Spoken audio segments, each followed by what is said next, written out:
이 미디안의 압제로부터 이스라엘을 구원할 사사로 하나님은 기드온이라고 하는 사람을 세우십니다. 오늘 본문은 여호와의 사자가 기드온을 사사로 부르시는 장면에 대해서 기록하고 있는데, 주목할 것은 기드온을 찾아온 여호와의 사자가 그를 큰 용사로 그렇게 부르고 있다는 것입니다. 사사기 6장 12절 말씀 보면 여호와의 사자가 기드온에게 나타나 이르시되 큰 용사여 여호와께서 너와 함께 계시도다. 기드온을 지금 큰 용사로 여호와의 사자가 부르고 있죠. 기드온은 이 사사기에 등장하는 12사사 중에 아마도 삼손 다음으로, 그 괴력의 사나이 있지 않습니까? 그 삼손 다음으로 유명한 사사가 아닌가 생각됩니다. 왜냐하면 이 기드온 사사에 대한 그 사건 전개가 12사사 중에 굉장히 많은 수위를 차지하는 기록 내용입니다. 삼손의 사건과 버금가는 내용으로 많은 분량을 성경이 사사 기드온에 대한 이야기를 기록하고 있고, 그리고 또 하나의 이유는 여러분 우리가 잘 아시는 대로 기드온 하면 그 따라붙는 명칭이 하나 있죠. 뭐겠습니까? 기드온의 300용사 또는 기드온과 300용사. 영화 300이라고 하는 것 여러분 보셨는지 모르겠습니다. 스파르타 군대가 페르시아의 대군을 맞아여서 치열하게 전투를 펼치는 그 장면들. 아마 그 영화가 이 성경의 기드온의 300용사를 모티브로 했다라고 하는 얘기를 들은 적이 있는데, 사실 내용은 정 다르죠. 기드온이 300명의 저양의 용사를 데리고 모리알같이 메뚜기 떼같이 많은 그 미디안의 대군, 아마도 100만 이상일 것으로 생각되는 그 미디안의 대군을 물리친 전쟁의 영웅으로 우리 뇌리에 그렇게 각인되어 있습니다. 그래서 기드온은 꽤 유명한 사사라 그렇게 말할 수 있는 겁니다. 오늘 본문에서 여호와의 사자가 기드온을 큰 용사라고 부르는 것과 이 기드온의 300용사가 관련이 있는 것처럼 보입니다. 그러나 정말 기드온이 큰 용사였기 때문에 여호와의 사자는 그를 그렇게 부르는 것일까요? 오늘 본문은 여호와의 사자가 기드온을 찾아왔을 때의 당시의 기드온의 처지와 그리고 이스라엘 사회의 상황을 이렇게 묘사합니다. 11절 말씀 보시면 여호와의 사자가 아비에셀 사람 요아스에게 속한 오브라 이르러 상수리 나무 아래에 앉으니라. 마침 요아스의 아들 기드온이 미디안 사람에게 알리지 아니하려 하여 밀을 포도주 틀에서 타작하더니 라고 되어 있습니다. 성경을 조금만 생각하면서 읽는 분이라면 금방 이 내용이 뭔가 잘못되어 있다는 사실을 확인할 겁니다. 여러분, 밀타작은 포도주 틀에서 하는 것이 아닙니다. 밀타작은 어디서 합니까? 꼭 우리가 고대 당시에 타작은 어떻게 했는가 배경을 알지 않아도 성경에서 자주 등장하는 한 단어, 타작마당이라고 하는 말 많이 보셨죠? 타작은 마당에서 하는 것입니다. 넓은 마당에서. 옛날에 저희 동네만 그러지 않을 것이라고 생각을 하는데 이 들깨 나무들이 굉장히 많았어요. 깻잎 따먹었던 그 들깨 나무. 근데 그걸 따서 나중에 이렇게 말리지 않습니까? 그 들깨 나무 대자체를 말리는데 이게 바싹 말라지면 나중에 그 동네 어르신들이 이 넓은 천막 같은 걸 펴놓고 그 위에다가 막 몽둥이로 타작을 합니다. 그럼 뭐가 떨어지죠? 조그만한 들깨 알갱이, 까마잡잡한 그 들깨 알갱이, 먹으면 굉장히 고소한 건데 그게 이렇게 떨어지죠. 그걸 좁은 틀, 집 안에서 타작하는 사람은 없습니다. 먼지도 날아가야 되죠. 그리고 이 껍데기들이 확확확 바람에 날려줘야 되죠. 그리고 이 알맹이들이 밖으로 떨어지면 안 되니까 그 넓은 마당에 큰 천막을 펼쳐놓고 그렇게 그 위에서 타작을 하는 법입니다. 그런데 지금 기드온은 밀타작을 어디서 하고 있냐면 포도주즙 틀에서, 포도주를 짜는 그 틀에서 하고 있다는 겁니다.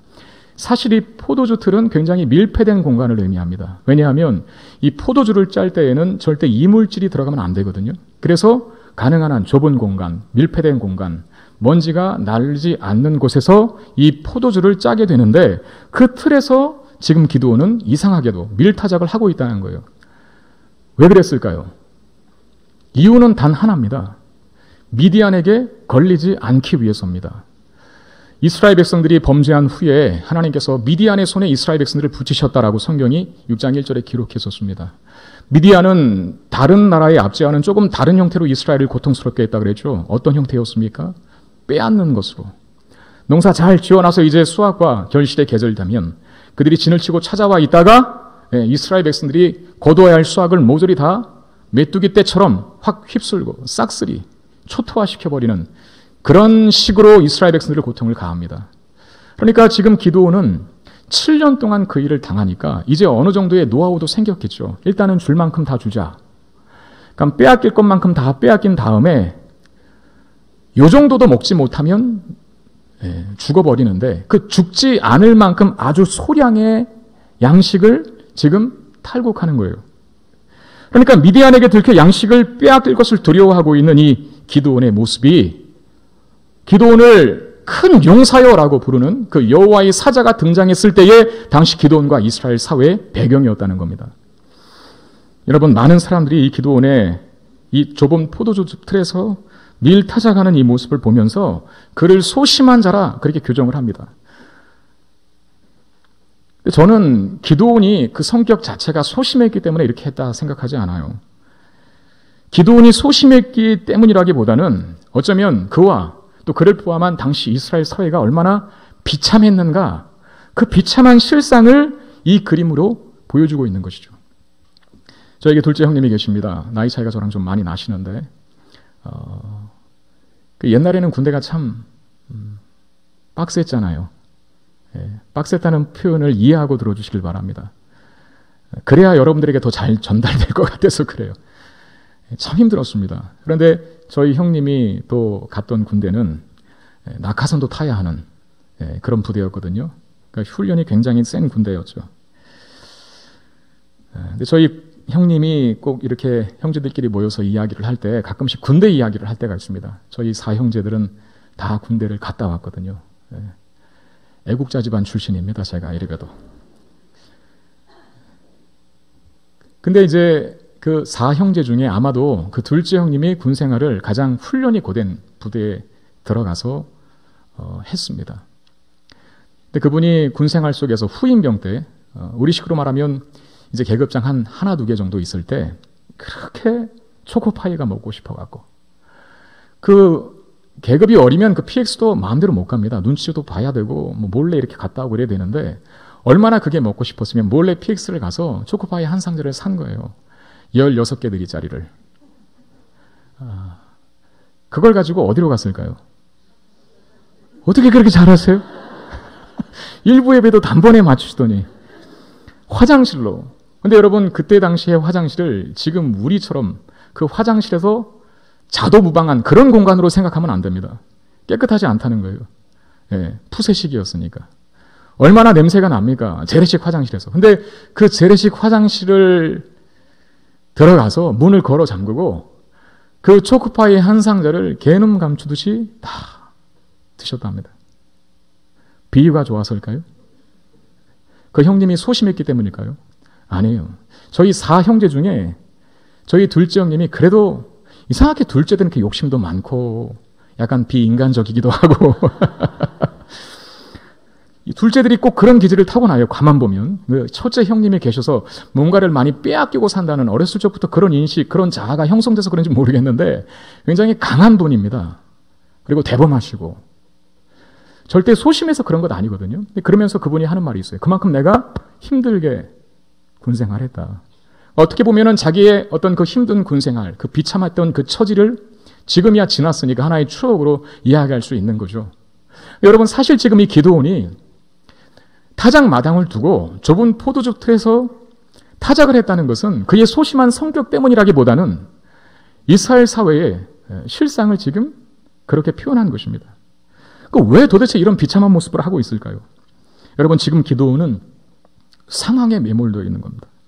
지금 현실에 압도되어 있는 겁니다. 지금 자신의 실상에 위축되어 있는 한 사람의 모습으로 기드온이 등장을 하는데 겁을 내고 있다는 거예요. 숨어 있다는 거예요. 세상 앞에 당당하지 못하고 그리스도인 된 정체성을 감추고 있다. 그렇게 보이는 겁니다. 제가 아주 오래전에 가르쳤던 청년 자매가 하나 있었습니다. 소그룹 나눔을 하는데 아주 오래전이죠. 제가 전도사 때 이야기였으니까. 믿음도 좋고 교회에서 봉사활동도 많이 하고 뭐 성가대도 하고 교사도 하고 아무튼 교회의 모든 그 봉사에 참여하는 그리고 매 예배를 빠지지 않는 그런 신실한 자매였습니다. 누가 봐도 그런 자매였습니다. 그런데 청년분 모여서 소그룹을 나눌 때 그 친구가 이런 얘기를 하는 거예요. 자기는 직장에서 자신이 그리스도인인 것을 밝히지 않는답니다. 그러면서 그걸 굉장히 믿음 좋은 식으로 얘기를 하는데, 왜냐하면 자기가 혹시라도 잘못 행동하고 또 잘못 말하여 하나님의 영광을 가릴까 봐 자신의 정체를 숨긴답니다. 여러분, 이게 옳은 겁니까? 그건 교묘한 거죠. 자기 자신이 그리스도인 된 삶의 책임을 지지 않겠다는 겁니다. 하나님이 나 때문에 욕먹는 게 싫어서 라기보다는 그렇게 부담스럽게 살기 싫다는 거예요. 근데 여러분, 그리스도인 된 정체성은 우리가 정말 참된 그리스도인이 되었다면, 우리가 정말 믿는 믿음이 진짜 믿음이고, 그래서 우리가 진정 거듭난 그리스도인으로 이 땅에 존재한다면 절대 우리의 정체성과 우리의 모습을 우리는 결코 숨길 수가 없습니다. 그건 성경적인 가르침이에요. 마태복음 5장 14절에서 예수님께서 이렇게 말씀하셨죠. 너희는 세상의 빛이라. 산 위에 있는 동네가 숨겨지지 못할 것이라. 이렇게 말합니다. 이걸 공동번역 성서로 보면 이렇게 되어 있어요. 너희는 세상의 빛이다. 산 위에 있는 마을은 드러나게 마련이다. 그러니까 산 위에 있는 마을을 감출 수가 없다는 거예요. 그 무엇으로. 그냥 드러나기 마련이다. 드러날 수밖에 없다라고 이야기하는 거죠. 이게 바로 그리스도인 된 정체성이라는 거예요. 우리가 숨길래야 숨길 수가 없고 감출래야 감출 수가 없는 것이 그리스도인 된 이후에 우리의 삶의 모습이고 정체성이라는 겁니다. 로마서 10장 10절에서도 사람이 마음으로 믿어 의에 이르고 입으로 시인하여 구원에 이르느니라 라고 그랬어요. 무슨 마음으로 믿는 믿음 따로 있고 입으로 시인하는 믿음 따로 있고 이 두 단계를 거쳐야 한다. 구원의 두 단계를 이야기하는 것이 절대 아닙니다. 이 말씀은 단 하나예요. 우리의 믿음이 진실하면 삶이 바뀌게 되어 있다. 이 말입니다. 우리가 정말 마음으로 예수 그리스도를 믿었다면 우리의 믿음이 진정한 것이고 진심으로 주 예수 그리스도를 나의 구세주로 믿고 받아들였다면 우리는 입으로 그를 시인하지 않을 수 없다. 즉 삶으로 우리의 모든 삶의 양식 속에 예수 그리스도의 영광이 드러나게 되어 있다. 이렇게 이야기하는 거란 말입니다. 여러분, 믿음은 예수 그리스도를 주로 인정하고 그분의 뜻대로 살겠다는 다짐 아닙니까? 단지 믿어 내가 죽으면 지옥 갈 것을 면하고 천국만 가겠다라고 하는 것이 믿음이 아니라 예수 그리스도를 믿는 믿음은 그분을 나의 주로, 즉 주님으로, 주인으로 영접한다는 뜻입니다. 그러니까 이전에 내가 살았던 삶의 주인인 나라고 하는 자아를 내려놓고 내 안에 왕으로 예수 그리스도, 즉 그분의 말씀을 따라 나를 지배해 가시도록 맡기는 거예요. 그러면 세상에서 우리가 살아갈 때 거룩한 주님의 영광과 그 뜻과 그 말씀을 따라 살아갈 때 우리의 정체성을 어떻게 감출 수 있냐 그 말이죠. 만약에 감춘다면, 그게 감춰졌다면 그건 하나밖에의 결론을 내릴 수가 없습니다. 그는 그리스도인이 아닌 겁니다. 지금 기도원은 감추고 있죠? 숨었습니다. 왜 감추고 있습니까? 여호와의 사자는 기드온을 큰 용사라고 부른 후에 한마디를 덧붙였어요. 그게 뭐냐면 6장 12절에 큰 용사여 여호와께서 너와 함께 계시도다. 여러분, 큰 용사는 그냥 큰 용사가 아니라 여호와께서 함께 하시기 때문에 큰 용사가 될 수 있다는 것입니다. 이스라엘 백성들은 여호와께서 함께 하시는 나라죠. 이미 그들은 큰 용사여야 맞습니다. 근데 지금 큰 용사의 모습이 기드온의 정체성 속에 없어요. 왜? 숨어 있으니까요. 세상에 두렵다고 몰래 타작하고 있으니까요. 왜 그렇습니까? 병든 겁니다. 또 왜 그렇습니까? 여호와께서 너와 함께 하심이라 라고 하는 이 말씀을 잃어버린 겁니다. 믿지 못하는 거예요. 여러분, 이스라엘은 하나님의 선택된 민족입니다.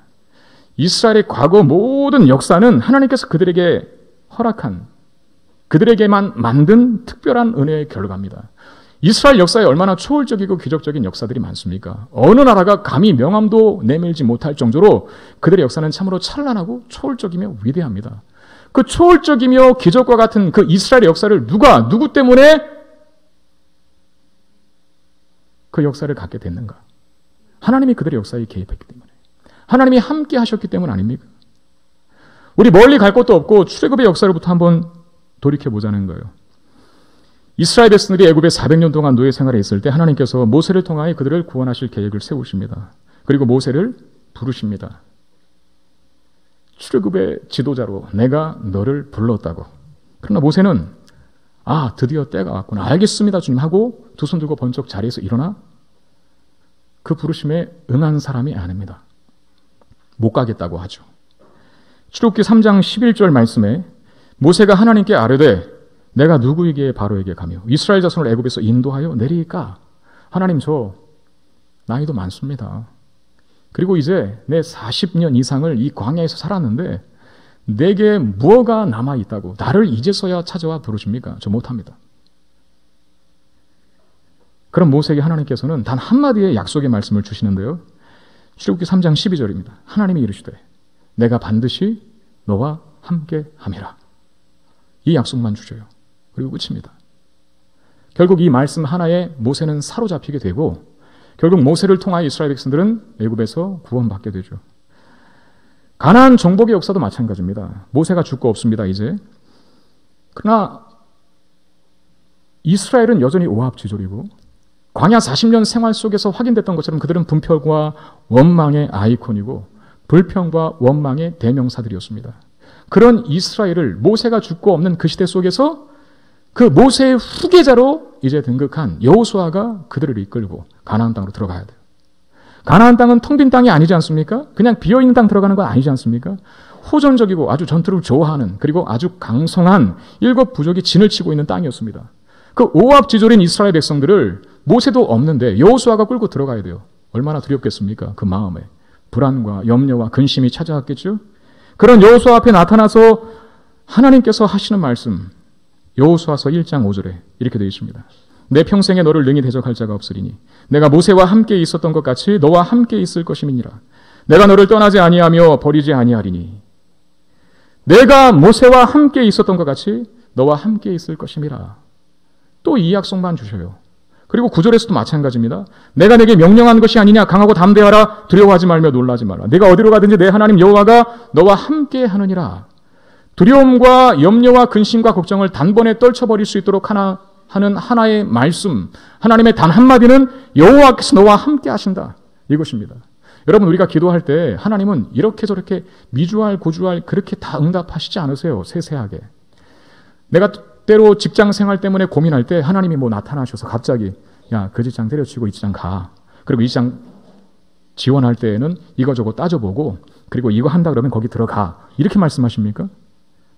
수능을 보는 내 자식을 위해 기도할 때 야, 4번만 찍으라 그래. 그렇게 대답해 주시나요?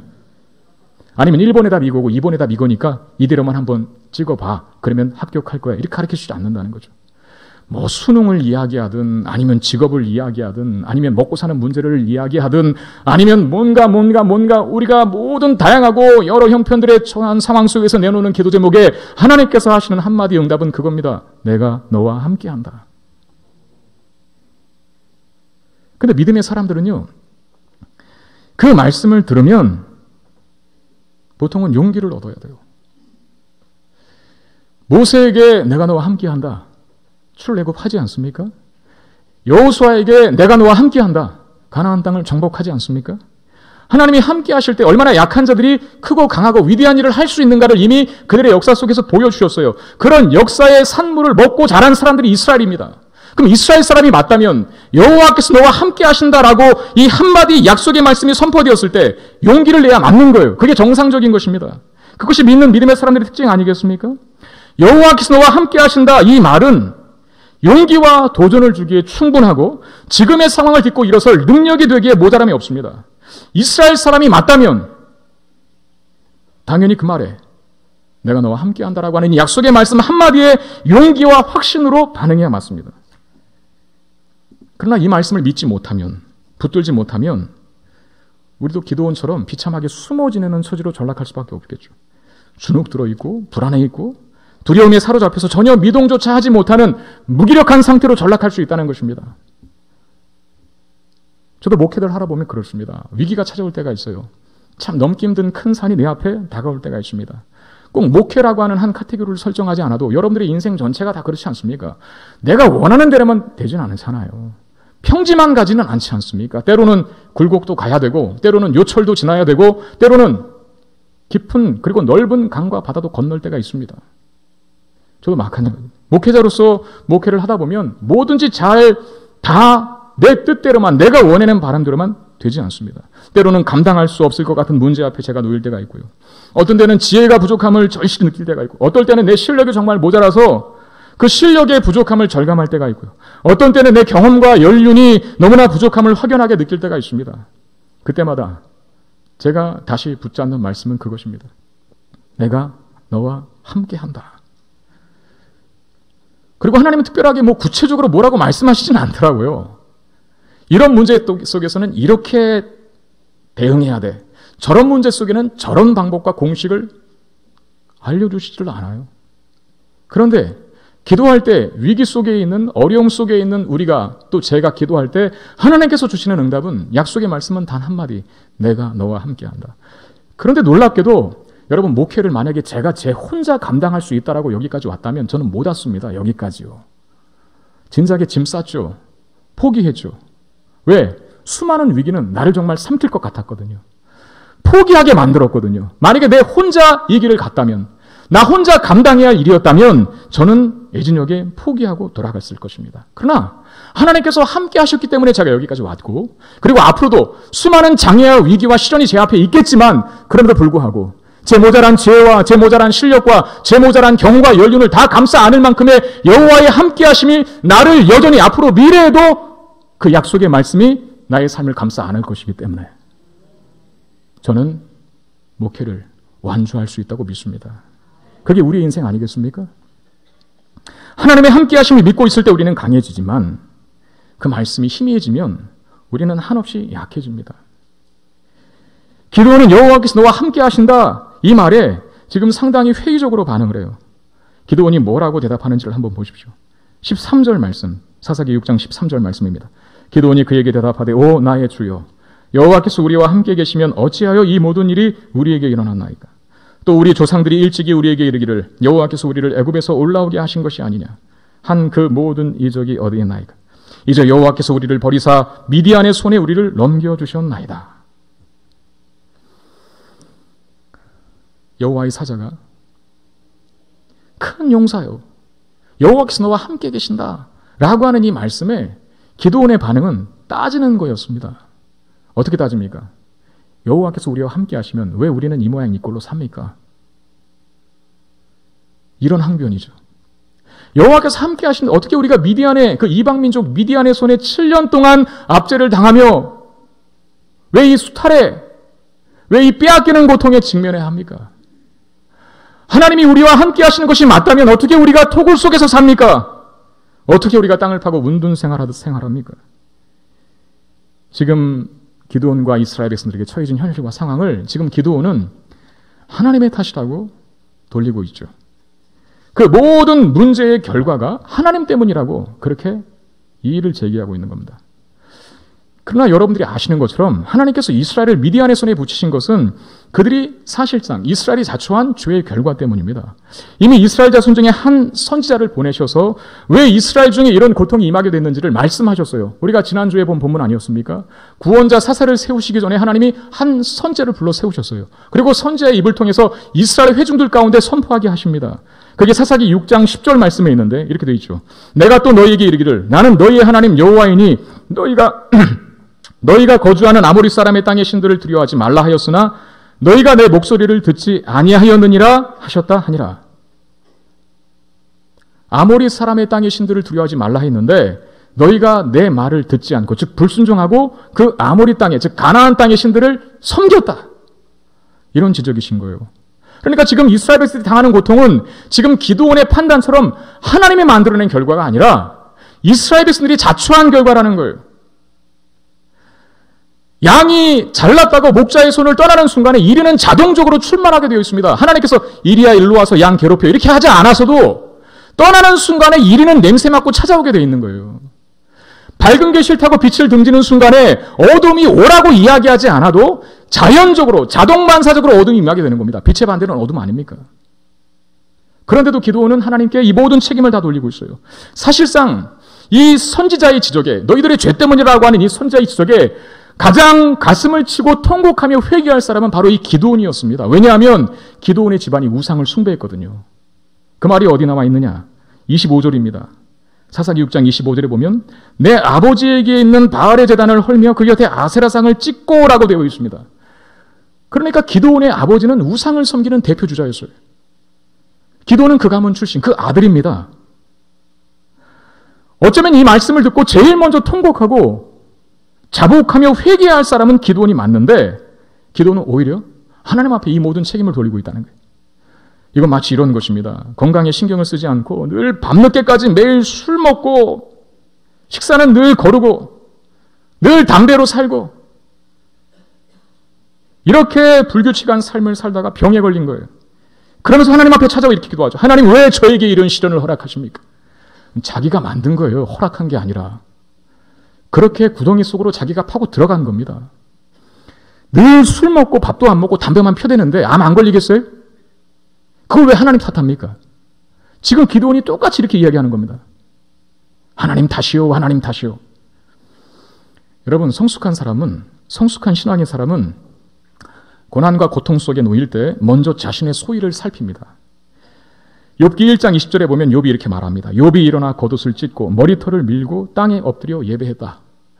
욥기 1장 20절 말씀이에요. 욥은 고난의 대명사입니다. 잘 아시죠?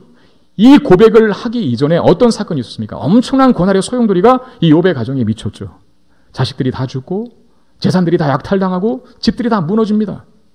그런 다음에 욥이 반응한 태도가 겉옷을 찢고 머리털을 밀고 하나님 앞에 엎드려 예배했다는 겁니다. 이게 무슨 뜻입니까? 회개했다는 것이죠. 사실 욥의 죄 때문에 고난이 임한 게 아님에도 불구하고 욥은 먼저 고통과 고난이 임했을 때 자신의 소위를 살피고 있다는 것을 말하고 있습니다. 성숙한 신앙인은 그래요.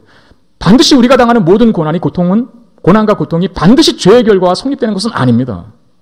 그러나 신앙이 성숙한 사람은 내게 고통이 임할 때, 내게 고난이 임할 때 한 번 자신의 삶을 뒤돌아보기는 해요. 왜? 혹시나 내가 하나님 앞에 범죄한 것이 있지는 않는가? 하나님 나에게 이 길을 가기를 원하시는데 내가 그거 거부하고 자꾸 이 길로 가지는 않는가? 하면서 자신의 삶을 돌이키고 점검합니다. 그럴 수밖에 없는 이유가 있죠. 하나님은 우리를 자녀로 대우합니다. 자녀가 잘못된 길로 가고 있는데 그걸 가만히 방관하고 있는 부모가 어디 있습니까? 징계하시죠. 징계. 그래서 자신의 소위를 먼저 살피는 거예요. 성숙한 신앙인들은. 그리고 또 신앙이 성숙한 사람은 그 다음에 자신이 처한 이 고통스러운 상황 속에서 하나님의 뜻을 찾습니다. 도대체 이 고난과 이 고통을 통해서 하나님께서 나에게 원하시는 것이 뭘까? 하나님께 나에게 말씀하시는 것이 무엇일까? 라고 그렇게 숙고하고 묵상하기 시작합니다. 욥기 1장 21절에 이렇게 되어 있죠. 이르되 내가 모태에서 알몸으로 나았사온 즉 또한 알몸이 그리로 돌아가올지라. 주신 이도 여호와시오 거두신 이도 여호와시오니 여호와의 이름이 찬송을 받으실지니이다. 엄청난 고난의 소용돌이 속에서 그걸 몸소 체험한 욥이 하나님 앞에 머리털을 밀고 겉옷을 찢고 땅에 엎드려 예비합니다. 그리고 이렇게 기도하는 거예요. 내가 알몸으로 나왔고 또 알몸으로 하나님 앞에 갈 줄로 압니다. 주신 이도 여호와시고 다시 빼앗아 가시는 이도 여호와시니 오직 여호와 이름만 찬송받기를 원합니다. 이게 무슨 말입니까? 하나님이 우리에게 뭔가를 주실 때에는 목적이 있다는 겁니다. 그리고 하나님이 우리에게 뭔가를 거두어 가실 때에는 목적이 있다는 겁니다. 주실 때도 목적이 있고 거두실 때도 목적이 있어요. 그런데 그 목적을 가지신 분이 누구십니까? 하나님. 하나님은 악한 목적을 위해 우리에게 주고 우리에게 있는 걸 빼앗아가는 분이 아니십니다. 우리에게 줄 때는 선한 목적 때문에, 또 우리의 것을 거두실 때에도 역시 마찬가지로 선한 목적 때문에 그리 하십니다.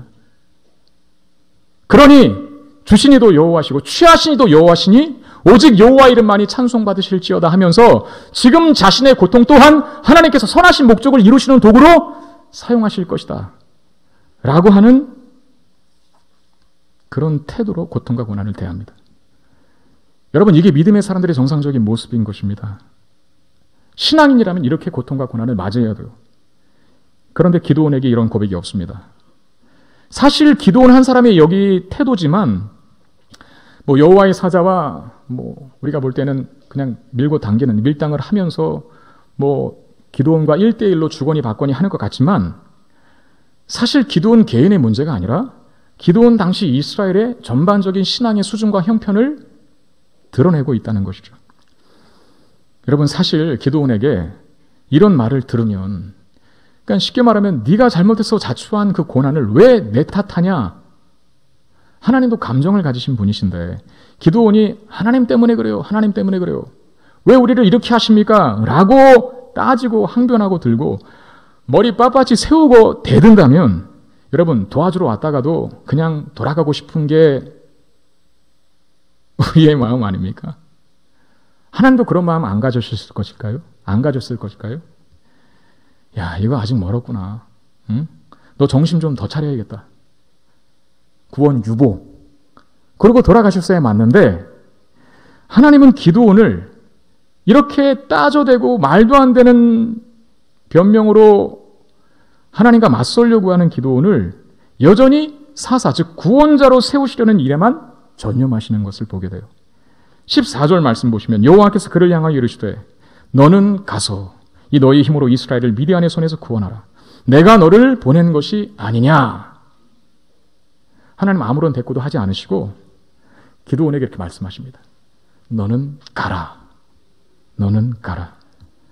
여러분, 우리를 향한 하나님의 뜻이 이것입니다. 너는 가서. 이게 바로 저와 여러분들을 향한 하나님의 뜻이에요. 현실에 매여서 해야 할 일 못하는 것, 또는 미래가 두려워서 우리 현실에서 한 발자국도 나아가지 못하고 오늘을 손해보며 사는 것 하나님께서는 원치 않으십니다. 그래서 기드온에게 지금 변명할 시간 없다는 거예요. 이것저것 따지고 뭐 할 시간 없으니까 지금 내가 너에게 가진 목적만 얘기한다. 너는 가라. 너는 가라. 하나님께서 우리에게 하시는 말씀이죠. 우리가 있어야 할 자리는 하나님 앞에 대들고 따지고 항변하고 불만 섞고 자조하며 절망하고 낙심하는 자리에 있는 것이 우리의 책임이 아니라 지금 우리가 해야 할 일이 아니라 지금 우리가 해야 할 일, 지금 기드온이 해야 할 일은 뭡니까? 가는 거예요. 가서 이스라엘을 구원하는 거예요.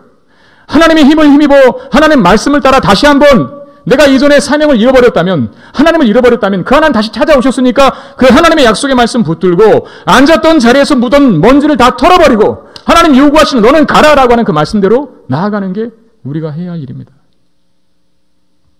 열왕기상 19장에 보면 엘리야가 침체된 장면을 기록하고 있는 내용이 있죠. 참 그런 거 보면 우리가 위안이 돼요. 저렇게 훌륭한 선지자도 침체가 되는구나. 엘리야가 왜 침체됐습니까? 사실상 하나님 앞에 시험 든 거예요. 자기는 지금 열심히 이 북이스라엘의 회복을 위해, 부흥을 위해 노력했는데 하나님은 팔짱만 끼고 있다는 겁니다. 하나님, 제가 지금 이렇게 혼자 열심히 하는 거 안 보이세요? 근데 왜 낮잠만 주무시고 계셔요? 이런 거예요. 북이스라엘의 바알 신앙을 몰아내기 위해서 엘리야가 얼마나 고군분투했습니까? 그런데 결론은 열매는 하나도 없고 이스라엘은 여전히 바알 신앙을 섬기고 있고 바알 신앙의 추종자인 이세벨은 더욱더 강한 권력을 가지고 엘리야조차도 죽이려고 달려들고 있는 현실을 바라봤을 때 하나님 도대체 뭐 하시는 겁니까? 저는 이제 기력 다 떨어졌습니다. 하나님 이제 알아서 하세요. 나 안 할래. 그리고 도망간 거예요. 그 자리를. 있어야 할 자리를 뛰쳐나간 겁니다. 어디로? 우르레담 나무 밑으로. 그리고 광야로. 그리고 호렙산으로. 그리고 굴로. 하나님이 그를 쫓아가시죠. 쫓아가셔서 말씀하십니다. 열왕기상 19장 9절에 엘리야야 네가 어찌하여 여기 있느냐. 엘리야가 있어야 할 자리가 아니라는 겁니다. 지금. 그리고 19장 13절에서도 또 반복해요. 엘리야야 네가 어찌 여기 있느냐. 거기가 어디입니까?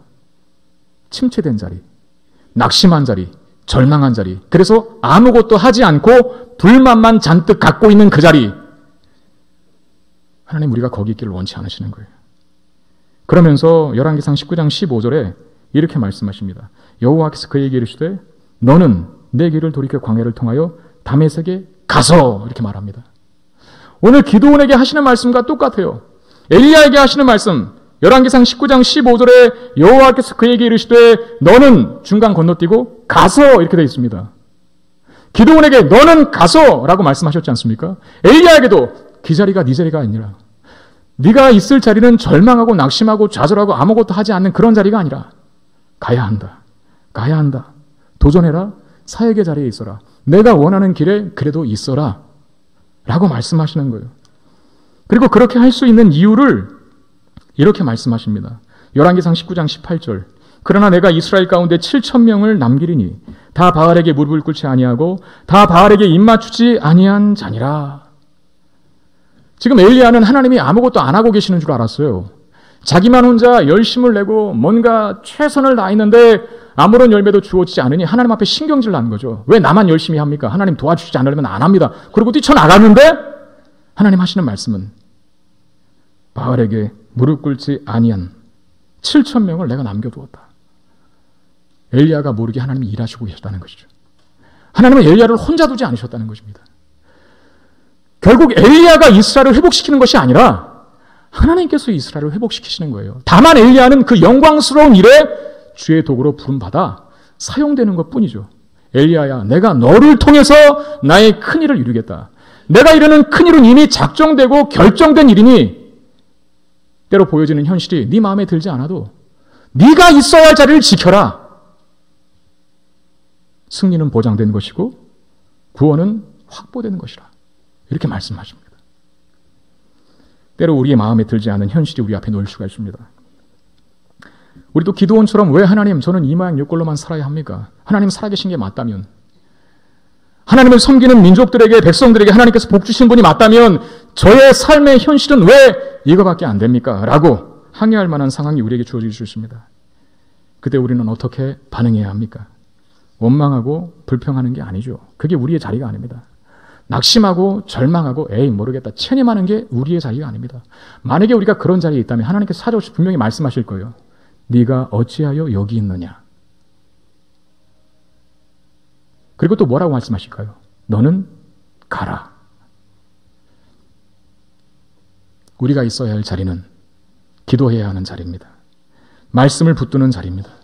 예배의 자리에서 하나님의 임재를 갈망하는 자리가 우리가 있어야 할 자리입니다.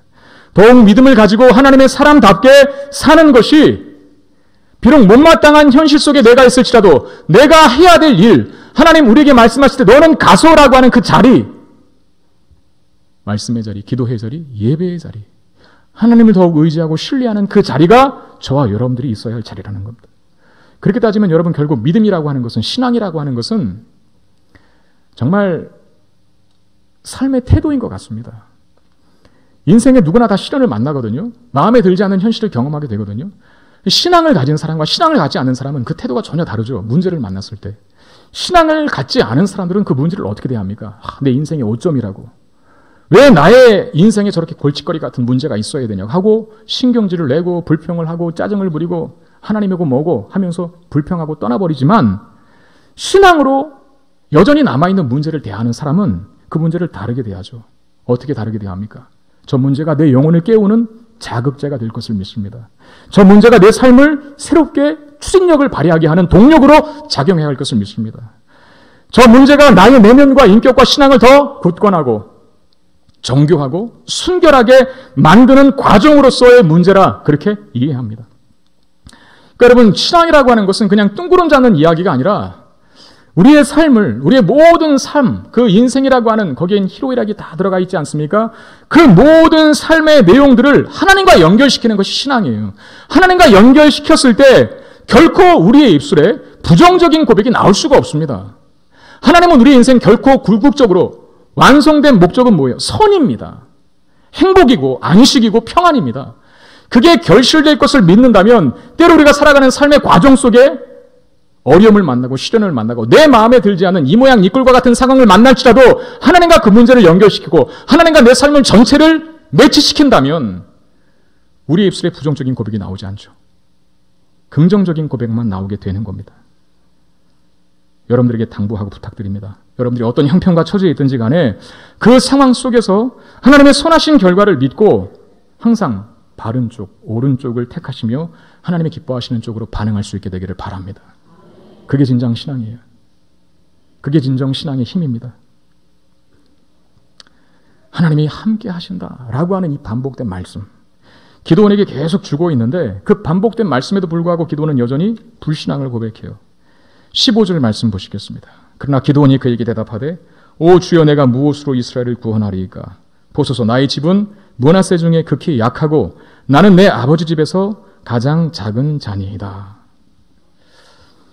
여러분, 기드온은 지금 자신의 가문이 므낫세 지파 중에서 가장 작고 가난하고 그 중에서도 그나마 자신은 막내라, 가장 작은 자라 그렇게 고백합니다. 막내는 우리 시대나 초주지 그 당시에는 가장 약한 자죠. 고대 근동 때에는 장자를 쳐주지 않았습니까? 그러니까 기드온의 토론은 이거예요. 하나님, 어떻게 제가 이스라엘을 구원할 수 있습니까? 저 미디안 족속들의 손에서 어떻게 제가, 가문도 안 되고 집안도 안 되고 그리고 가장 보잘것없는 제가 어떻게 이스라엘을 미디안의 손에서 구원할 수 있습니까? 라고 하는 토로죠. 여러분, 기드온의 이 말이 틀립니까? 옳습니까? 사실 옳은 거예요. 왜? 그게 현실이거든요. 기드온은 현실을 직시하는 발언을 했습니다. 여기까지는 틀린 게 아니에요. 그러나 믿음의 사람들은 단지 현실을 직시하는 것 이상이 필요한데 그게 뭡니까? 우리 자신의 무력함, 우리 자신의 미약함, 너무나 모자란 현실을 분명히 인식하는 것이 필요합니다. 그러나 한 단계 더 나가야 하는데 그 부족하고 미약하고 모자란 현실을 단번에 극복하게 하실 하나님의 능력을 신뢰하는 것. 그게 믿음의 사람들의 정당한 태도고 반응이죠. 여러분 12명의 가나안의 정탐꾼들의 보고를 보시길 바랍니다. 다시 한번 그걸 새겨볼게요. 10명의 정탐꾼들은 현실을 직시했어요. 가나안 땅의 거민들은 진짜 거인이다. 그에 비해 우리는 정말 메뚜기 같은 존재다. 여기까지는 맞아요. 그게 현실적인 발언이거든요. 그러면 그들이 틀린 건 뭐였습니까? 현실적 발언까지였다는 데 틀림이 있습니다. 믿음의 사람들은 현실을 직시한 이상 그 이후에 또 무언가를 말해야 돼요. 무언가를 고백하고 무언가를 선포해야 하는데 우리는 약하지만 그러나 하나님은 강합니다. 여기까지 가야 되는데 그걸 안 한 것이죠. 그걸 한 사람이 두 사람이 있었죠. 여호수아와 갈렙입니다. 그들도 10명의 정탐꾼들의 발언이 틀렸다라고 말하진 않았어요. 현실적인 발언이라고 판단했습니다. 그러나 한마디를 더 붙여요. 가나안 거민들이 거인이 맞고 그에 비하면 우리 약하지만 그러나 하나님께서 주시겠다고 약속한 땅이 아니냐. 하나님이 우리와 함께 하신다면 저들은 우리의 밥이다. 이렇게 말했죠. 이게 믿음의 사람들의 특징입니다. 기드온에게 분명히 하나님께서 함께 하신다고 말씀하셨어요. 12절과 14절과 16절까지 합하면 3번이나 반복합니다. 기드온은 여러 말로 변명을 하고 핑계를 하고 불만을 대는데 여호와의 사자의 답변은 한 가지예요. 계속 반복된 말씀을 합니다. 여호와께서 너와 함께 하신다. 그러나 기드온은 이 말을 믿지 않아요. 왜? 하나님보다 현실이 더 커 보이기에, 하나님보다 문제가 더 커 보이기에 그는 불신앙을 고백합니다. 여러분 오해는 하지 마십시오. 제가 무슨 예수를 믿으면 뭐든지 다 잘 됩니다. 무조건 잘 됩니다. 여러분들의 바람대로 됩니다. 이렇게 말하려고 하는 것이 아닙니다. 그러나 예수 믿는 사람들의 특징이 있습니다. 예수 믿는 사람들은 자신의 출신 성분을 한탄하지 않습니다. 자신의 위치와 자신의 소유가 자신의 운명을 결정한다라고 믿지를 않습니다. 그리고 예수 믿는 사람들은 어떤 형편과 처지에든지 주눅들지 않습니다. 하나님은 우리가 가진 조건과 소유에 구애받지 않으시지 않습니까? 왜 가장 미약한 우상을 섬겼던 집안인 기드온을 찾아오셨을까요? 그를 통해 하나님의 위대한 일을 하게 하심으로 기드온이 아니라 하나님의 위대하심을 이스라엘 중에 선포케 하기 위함입니다. 왜 저같이 연약한 전지호 목사를 이 성문교회에 보내셨을까요? 저는 훗날 제가 이 교회를 굳건한 반석 위에 세울 줄로 믿습니다. 제가 목회하는 그날까지 하나님께서 성공적인 목회를 하도록 만들어 주실 거예요. 그러나 저는 또한 믿습니다. 제가 여전히 연약하다는 사실, 제가 여전히 부족하고 미약한 그 사실에는 변치 않을 것이라고 믿습니다. 그러나 그 연약하고 부족하고 미약한 전재호라고 하는 목사 한 사람을 통해서 하나님께서 얼마나 성공적인 일을 하시는가, 하나님이 얼마나 전재호라고 하는 사람이 이룰 수 없는 일을 행하시는가라고 하는 것을 보여주시면서 전재호 목사를 칭찬하지 아니하고 전재호 목사를 통해서 일하신 하나님의 위대하심을 찬양하도록 만드실 것입니다. 그게 우리의 신앙 고백이 되어야 돼요. 여러분, 하나님의 사람들이 한결같은 특징 아닙니까? 죽음의 순간조차라도 그렇게 고백하고 그렇게 유언을 하고 끈을 맺죠. 수많은 업적을 이뤘음에도 불구하고 하나님 앞에 나는 가장 미약한 존재였다고, 나는 가장 부족한 사람이었다고, 가장 미약하고 부족한 사람인 나 같은 존재를 들어 하나님 사용하셔서 인도하시고 이 놀라운 열매를 맺게 하셨다고, 그리고 하나님의 부르심을 받는 사람들이 많습니다. 이게 단지 입에 발린 말이 아니에요. 우리 혼자 하면 못합니다. 그러나 하나님이 함께 하심을 믿고 하는 것입니다. 그러면 하나님께서 그 위대한 일을 반드시 이루시고 행하시는 것입니다. 여러분, 기드온은 당시 이스라엘의 비참한 현실을 반영하는 상징적인 인물입니다. 사실 이런 결과, 이스라엘의 비참한 처지, 이 현실은 이스라엘이 하나님을 잃어버렸기 때문에 발생한 결과 아닙니까? 하나님을 잃어버렸을 때, 하나님이 함께 하심을 믿지 못할 때 우리 인생이 어떻게 전락할 수밖에 없는지를 보여주고 있는 거예요. 그 입술에 감사가 아닌 불평이 나오게 되어 있고요. 확신의 고백이 아닌 핑계만 나옵니다. 당당함이 아니라 세상 앞에 용기 백배한 하나님의 사람이 아니라 영적인 자신감을 상실해버려요. 현실의 위협 앞에 두려워 벌벌 떨게 됩니다. 이게 바로 하나님의 함께 하심을 잃어버렸을 때 나타나는 현상들이에요. 혹시 여러분들 중에 두려운 사람 있습니까? 주눅 들어있는 사람 있나요? 현실의 짐의 무게 앞에 한 발자국도 나가지 못하고 그냥 미동조차 하지 못하며 옴짝달싹 못하고 있는 그런 무기력한 모습으로 존재하고 있는 분이 계십니까? 하나님의 함께 하심을 잊지 못하기 때문입니다. 그걸 잃어버린 거예요. 그걸 다시 찾아야 합니다. 하나님은 이스라엘이 그 잃어버린 하나님을 다시 회복하시기를 원하십니다. 그래서 기드온을 찾아오실 때 큰 용사여라고 부르시며 찾아오시는 것입니다. 놀리는 게 아니라요. 정말 큰 용사이기 때문에 그렇게 부르는 것이 아니라요. 원래 너희들은 내가 함께한 민족 아니었느냐? 원래 너희들의 태생은 큰 용사가 맞는데 너희들이 지금 나를 잃어버려서 큰 용사가 아닌 아주 미약한 사람으로 전락해 있으니 다시 내가 함께하는 그 신앙을 회복하라. 너희들의 진짜 정체성을 회복하라. 그러면서 찾아오시는 것입니다. 이스라엘은 하나님이 함께 하실 때 비로소 큰 용사일 수 있고 용사일 수 있음을 기드온을 찾아오시면서 일깨우시는 것이죠. 다시 그 정체성을 찾으라는 것입니다. 그리고 반드시 내가 찾게 해주겠다라고 말씀하시는 겁니다. 우리는 이것저것 살다 보면 많은 문제를 그리고 핑계를 댑니다. 하나님 저는 이것 때문에 못해요. 저것 때문에 못해요. 왜 하나님 저는 이거밖에 안 되는 인생으로 만드셔서 왜 인생을 이렇게 무거운 짐으로 마치 운명처럼 지고 사는 사람처럼 저를 이렇게 만드셨나요? 하면서 이것 때문에 안 돼. 저것 때문에 안 돼. 이것 때문에 못해. 저것 때문에 못해. 하나님 앞에 따지고 항변할 때가 많이죠. 그런 우리에게 하나님은 하나의 응답만 제시하십니다. 뭡니까? 내가 너와 함께한다. 여러분 우리의 삶의 관건은 하나님의 함께하심이라는 사실을 믿으시기를 바랍니다. 큰 용사. 사실 이것이 우리의 정체성이에요. 우리는 작고 약하지만 그 작고 약한 그릇에 이미 크신 하나님이 담기셨지 않습니까? 그분이 누구십니까?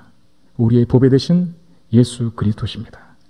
고린도후서 4장 7절 10절에 이렇게 되어 있습니다. 우리가 이 보배를 질그릇에 가졌으니 이는 심히 큰 능력은 하나님께 있고 우리에게 있지 아니함을 알게 하려 함이라. 우리가 사방으로 우겨쌈을 당하여도 쌓이지 아니하며 답답한 일을 당하여도 낙심하지 아니하며 박해를 받아도 버림받지 아니하며 거꾸로 트림을 당하여도 망하지 아니하고 우리가 항상 예수의 죽음을 몸에 짊어짐은 예수의 생명이 또한 우리 몸에 나타나게 하려 함이라. 우리가 이 보배를 질그릇에 가졌다. 질그릇은 약한 그릇이지 않습니까? 깨지기 쉬운 그릇, 미약한 그릇. 그런데 그 그릇 안에 뭐가 담겼다고요? 보배가. 그 보배가 누구십니까? 예수 그리스도십니다. 그 예수 그리스도가 질그릇과 같은 인생인 우리에게 담겨졌을 때 얼마나 큰 용사로 살 수 있는지 우리가 사방으로 우겨쌈을 당하여도 쌓이지 않는데요. 답답한 일을 당해도 낙심하지 않게 된대요. 박해를 받아도 버림받지 않고요. 거꾸로 트림을 당해도 망하지 않는 인생이 된대요. 이게 큰 용사가 아니고 뭐가 큰 용사입니까? 무기를 잘 쓰는 사람이 큰 용사입니까? 싸움을 잘하는 사람이 큰 용사입니까? 나중에 보게 되겠지만 여러분 기드온이 미디안 족속을 쳐부술 때 칼 한 자루 안 씁니다. 무기도 안 주세요. 항아리하고 나팔만 주세요. 근데 우리는 늘 그러죠. 하나님 왜 저에게 항아리하고 나팔만 주십니까? 싸우려면 칼을 주셔야죠. 근데 그건 하나님의 방법이 아니라는 거예요. 큰 용사는 세상적인 기준에서의 큰 용사가 아닙니다. 세상의 큰 용사는 얼마나 많은 세상적인 소유를 가지고 있느냐 이게 큰 용사죠. 그러나 믿음 안에서 신앙 안에서의 큰 용사는 나는 아무것도 없음을 인정하고 그러나 하나님의 강하심이 내 안에 부어질 때 모든 것을 감당할 수 있다는 사실을 믿는 자가 큰 용사인 것이에요. 여러분 여기서는 아멘을 크게 해주셔야 되는 거예요. 답답해 죽겠어요 진짜. 한 가지 말씀만 더 하고 마치겠습니다. 저희 애들이 너무 잘 먹습니다. 많은 분들이 또 반찬도 해다 주시고 그렇게 해서 참 감사한데 제가 가끔씩은 화딱지가 날 때가 있어요. 그 수많은 반찬들이 차려져 있는데도 불구하고 이 아들, 딸들이 동일하게 고백합니다. 먹을 게 하나도 없다. 먹을 게 뭐니 도대체 여기 이렇게 많은데 고기가 없다는 거예요. 근데 그 수많은 반찬이 하나도 없어도 고기 하나만 딱 있으면 맛있게 아무 불평하지 않고 잘 먹습니다. 제가 우리 집 아이들을 흉보려고 하는 말이 아니라요. 이걸 저는 영적인 원리로 한번 생각해 봅니다. 하나님만 있으면 됩니다. 다른 그 많은 것들을 여러분들이 갖고 있어도 하나님 없으면 우리는 가난한 자입니다. 부족한 자입니다. 용사가 아니라 겁쟁이들입니다. 그러나 아무것도 갖지 않아도 하나님의 함께 하심을 믿으면, 하나님 한 분만 우리와 함께 한다면, 그리고 그 약속의 말씀을 붙든다면 우리는 누구도 우리를 이기지 못할 강한 용사가 됩니다. 이런 용사로 사시는 저 여러분 되시기를 주의 이름으로 축원드립니다. 하나님 감사합니다.